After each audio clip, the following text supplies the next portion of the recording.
Hello and welcome back to this course on detecting financial frauds. In the last video, we discussed about how we detect the fake revenue.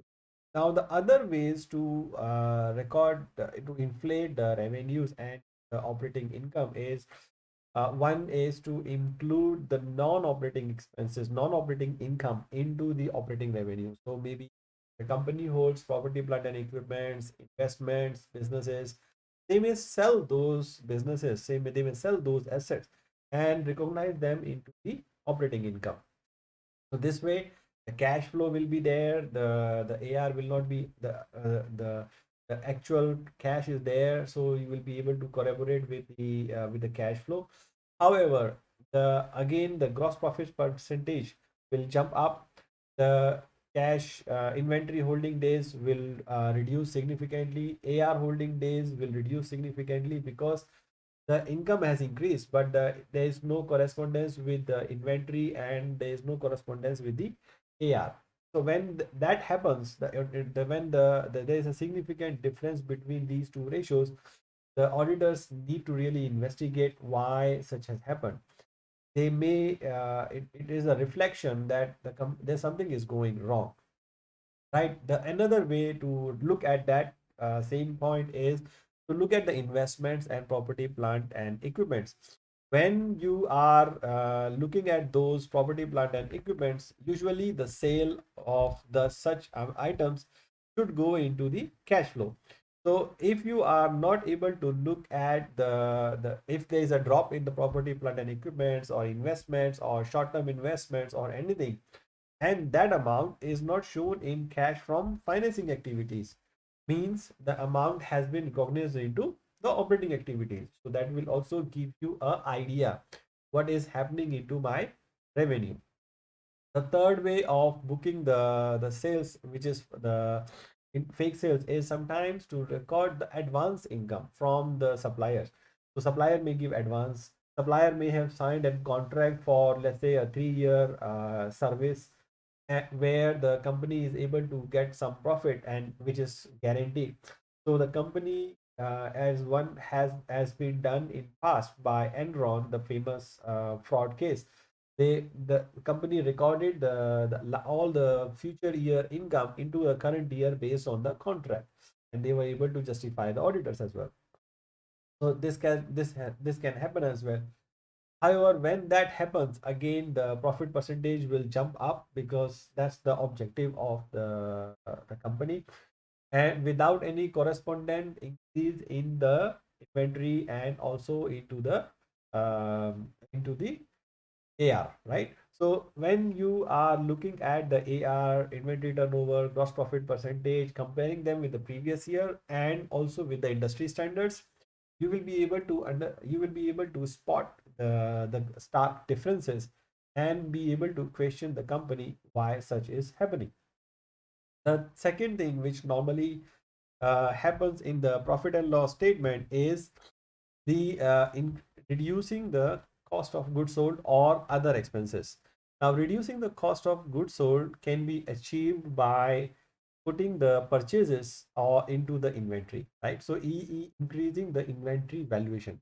But when you increase the inventory valuation, usually the cash will still not be there, right?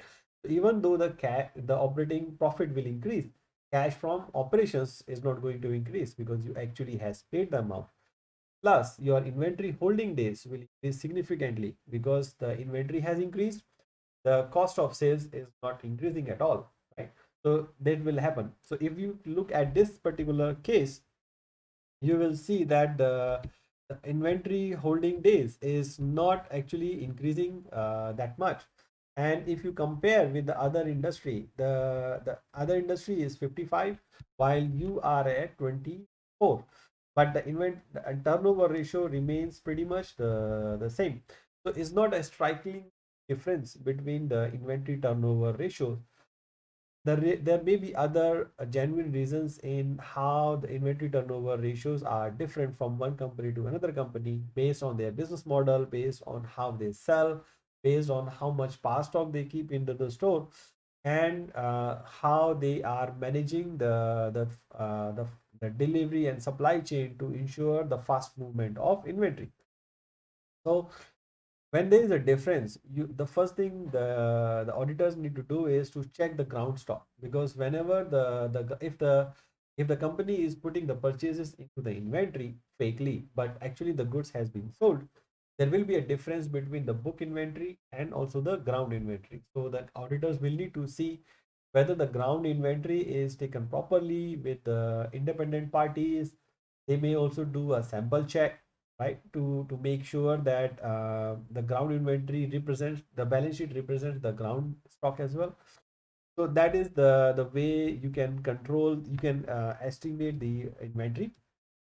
The other thing which the companies can generally do is put the operating expenses either into the non-operating expenses, means reducing the operating profitability, increasing the operating profitability, which is normally considered by mostly by the financial analysts. Financial analysts generally don't look at only the net operating income, they also look at the EBITDA, which is normally the operating profit, right?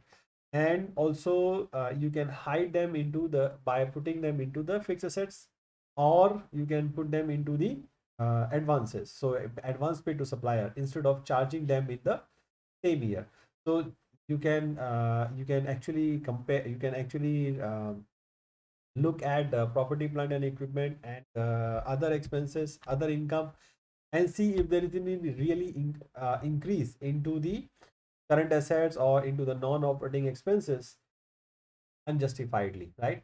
When you are doing that, usually it will reflect into the cash from operations as well. Is there any significant change? Then you will be able to understand and investigate why such is happening. Even though the company may be able to increase the operating profitability, it may not be able to increase the cash from operations because something is stuck there, right? If you increase the fixed assets, then it will go to investment from financing.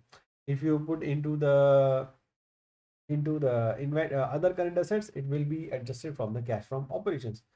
So if you put non expenses into capitalized property, plant, and equipment, the cash from operations will increase, but cash from financing activities will reduce.